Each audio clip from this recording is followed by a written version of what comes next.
yokilola kala mokonzi osea motema mwanga ngai natali likolo natali na se namoni nzambe wanga ngai natali likolo natali na se namoni nzambe wanga. Esta vez nuestro viaje misionero nos lleva al noreste de la República Democrática del Congo, específicamente al distrito de Alto Huele, cuya capital es Isiro, antes conocida como Provincia Oriental. La ciudad se encuentra situada entre la selva ecuatorial y la sabana. La mayor parte de la población habla lingala, aunque un porcentaje considerable conoce el suajili. Dentro de Isiro conoceremos un poco más acerca de Mumbere, una aldea multiétnica donde cohabitan por lo menos 35 tribus entre locales y foráneas. Entre estas tribus están los pigmeos, término de origen griego usado para referirse a grupos humanos, cazadores-recolectores que viven en las selvas ecuatoriales africanas y que se caracterizan por su baja estatura. Los hombres miden menos de 1,50 m. Esta población, por muchos años, ha sido considerada la servidumbre de las diversas tribus que por tanto tiempo los han dominado. También conoceremos acerca de la misión comboniana, que con su labor ha logrado cambiar la perspectiva de este pueblo explotado y que además los ha insertado en proyectos de salud y educación. Yo llegué al Congo en 1972, esto es, hace 42 años. Exactamente en enero de 1973 llegué aquí a Mumbere como mi primera misión. La situación que vivíamos entonces estaba bajo la dirección de Mobutu, del Partido Único.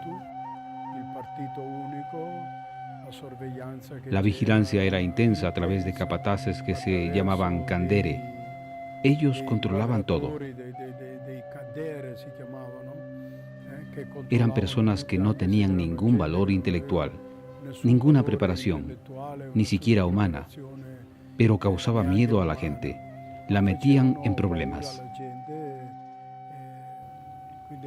De manera particular nos acusaban a nosotros los sacerdotes o venían a la iglesia para escuchar lo que decíamos y referir a las autoridades políticas, quienes estrangulaban un poquito a la gente y querían dominarlo todo. Por lo tanto, no existía una verdadera libertad.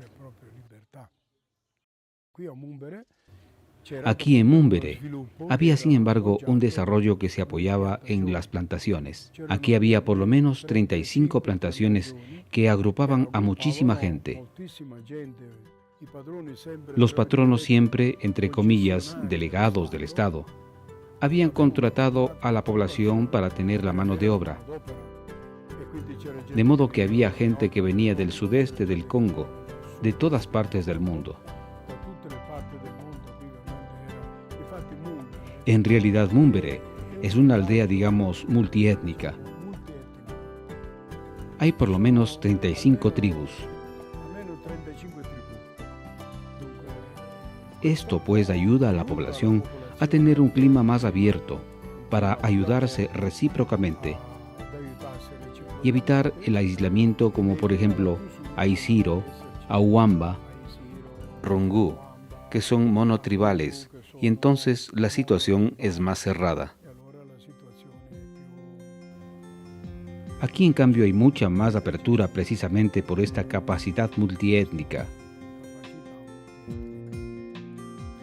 Y parte de este abanico de tribus son los pigmeos, gente que según palabras del padre Franco ya existía desde hace 3.000 a 4.000 años antes de Cristo, en la época de los faraones de Egipto, quienes los compraban como esclavos y los obligaban a trabajar como sirvientes.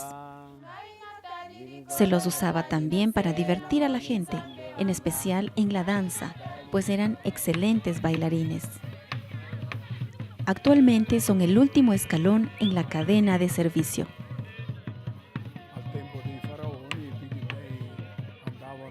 En la época de los faraones, Los pigmeos andaban por Egipto. Eran como los payasos de hoy, para divertir a la gente en el espectáculo. Y siguen hasta ahora siendo un poco gente que es observada y conservada para el uso de los demás. No es una población que se haga valer por lo que es. Es una población que es tomada en cuenta por el servicio que pueda ofrecer.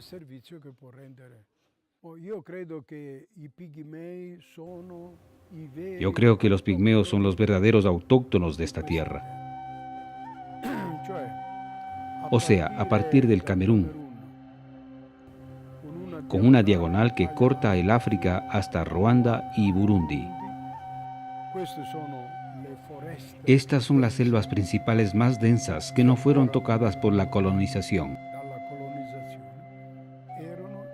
Eran los lugares naturales de los pigmeos. Otros pueblos, esta es la historia, vinieron a dominar desde el norte los Lotisi, desde el este los Huaudú, que son originarios de Zanzíbar, vinieron a ocupar estas tierras. Entonces los Umbo expulsaron a los pigmeos de su selva. Si tú vas a Camerún ahora, la selva ya no existe. Los pigmeos ya no están allí, porque buscan en dónde vivir. Aquí en el Congo nuestra gran suerte ha sido que no fue una zona accesible. Entonces la selva se conserva todavía tal cual. Pero hacia el este, en donde ya han comenzado a trazar las vías, hay una deforestación muy grande. Talan el bosque y envían todo el producto de la madera que no se queda en el Congo. Hoy en día a los pigmeos se los utiliza como obreros, mano de obra no pagada o a bajo precio. De hecho, existe la tradición aquí de que los actuales pigmeos son la herencia que los antepasados han dejado a las tribus más dominantes, especialmente a los bantú. Sí, la gente tenía estos grupos de pigmeos bajo su dependencia. Vivían, comían al servicio del patrón. El patrón los mantenía, pero ejecutaban todo trabajo que requerían estos patronos. Por ejemplo, en Tirocongo, en una ocasión, como era la primera vez en que entraban en una zona para buscar un grupo de pigmeos, trataron de localizar a los pigmeos y estos, ¿en dónde se encontraban? A lo largo del camino se encontraba la casa del patrón. Detrás de la casa del patrón, ¿qué había? La cocina del patrón, una especie de cobertizo para hacer secar los platos. Luego, ¿qué había? El gallinero y el retrete del patrón. Tras del gallinero y el retrete del patrón estaba el campamento del pigmeo. Entonces le dije al pigmeo: ¿son ustedes animales de este patrón que les humilla o son personas que merecen respeto? Si son personas que merecen respeto, ¿por qué no salen afuera, lejos del retrete, lejos del gallinero del patrón, y se colocan cerca del camino, en donde puedan construir sus casitas, sus campamentos, a la vista de la gente, sin esconderse de nadie? En el campo que es trabajado por los pigmeos y que es el campo del patrón, sacan la yuca y comen. Van a romper el puntú o maíz y comen. Van a cortar un racimo de plátanos y comen. Pero comen siempre como gente que es de la familia del patrón. Pero no tendrán nunca ni libertad ni progreso. Son más o menos 25 años desde que la misión componiana ha intentado cambiar esta estructura social.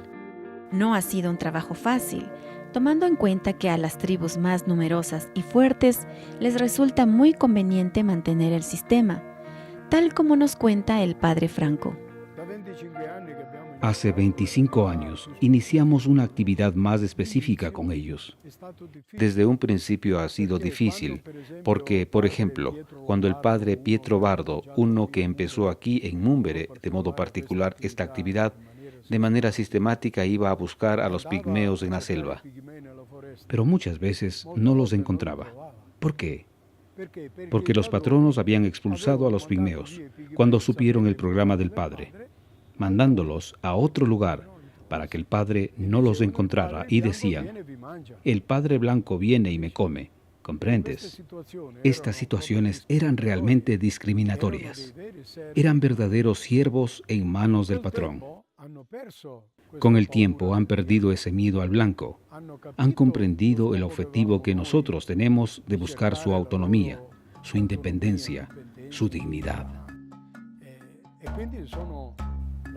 Y les dejaron que se acerquen a nosotros, y poco a poco han empezado a actuar en actividades de desarrollo y al mismo tiempo de integración con la gente.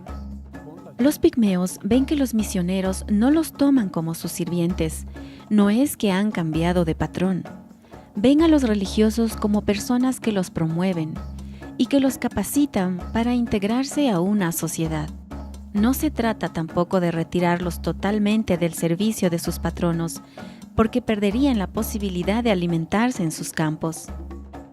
Se trata simplemente de ofrecerles oportunidades educativas y sanitarias. Y precisamente una de las estrategias para lograr esto fue la creación de una escuela-internado para los niños. El proyecto de los pigmeos ha seguido adelante con el fin de crear una comunidad cristiana responsable de este pueblo, porque aquí los pigmeos son postergados, son arrinconados, son marginados. Nosotros hemos apuntado el objetivo sobre la escuela porque los pigmeos adultos no cambiarán nunca sus ideas y sus formas de vivir. La esperanza de tener un pueblo nuevo son los muchachos. Aquí existe ya la segunda generación de pigmeos, es decir, los padres de estos niños que están allí en el colegio. Son personas que disfrutan de estas viviendas. Hemos apostado en la escuela para ayudarlos, porque es la única esperanza de preparar a este pueblo para encontrarse con una nueva civilización que están haciendo en el mundo y para insertarlos en la sociedad con dignidad e igualdad con las demás tribus. Hemos visto por nuestra experiencia que los pigmeos no van a las escuelas públicas de las aldeas. Van durante 3 días y nada más. Entonces interrumpen la frecuencia escolástica, repiten el curso y se sienten humillados frente a los demás niños más pequeños. Entonces hemos dicho, no podemos hacer el primero y segundo año de la escuela en sus casas. Pero tampoco podemos separarlos de sus padres. Entonces hemos creado este colegio en 1993 preguntando a los padres, ¿nos enviarán a sus niños? Los padres estaban contentos. Entonces los niños vinieron enviados por sus padres, a los cuales hemos dicho, si quieren que sus hijos vengan aquí, deben construir los planteles. El primer colegio de los pigmeos ha sido construido precisamente bajo estas palmeras, en un terreno más libre, donde han comenzado la construcción de estos lugares con lodo y troncos de árboles. Hasta que después de transcurrir varios años, en el año 1995, hemos construido con ladrillos estos ambientes. Los padres han enviado a estos muchachos. Ellos vienen de unas 30 aldeas en el territorio de la parroquia, a una distancia de 30, 35 y 40 kilómetros.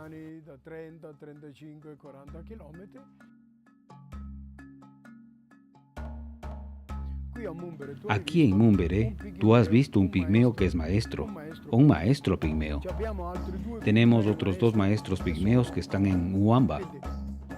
Así la escuela ha dado frutos para poder lograr, digamos, que los pigmeos puedan comprender. Pero no puedo poner el evangelio en manos de los pigmeos, porque no hay quien sepa leer.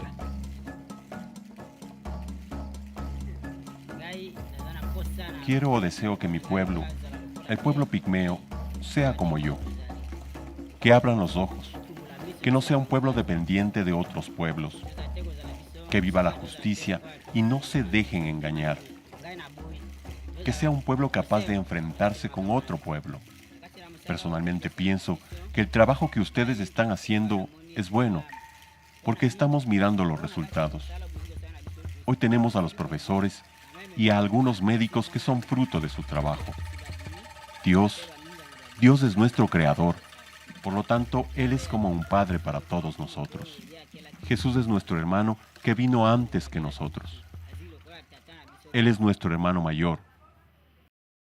No se puede predecir el futuro de los pigmeos, más aún cuando las estadísticas nos dicen que el 50% de sus niños muere antes de llegar a los 5 años, o que de cada 10 niños que nacen, solamente 4 llegan a los 15 años. Luego que los chicos llegan a los 15, son un grupo ya seleccionado naturalmente y llegan hasta los 40. Después de los 40 años, comienzan a menguar. A veces, el que un día antes te parecía un joven fuerte que va de cacería, que se enfrenta a las fatigas de la floresta, le llega de repente una enfermedad y pronto se muere.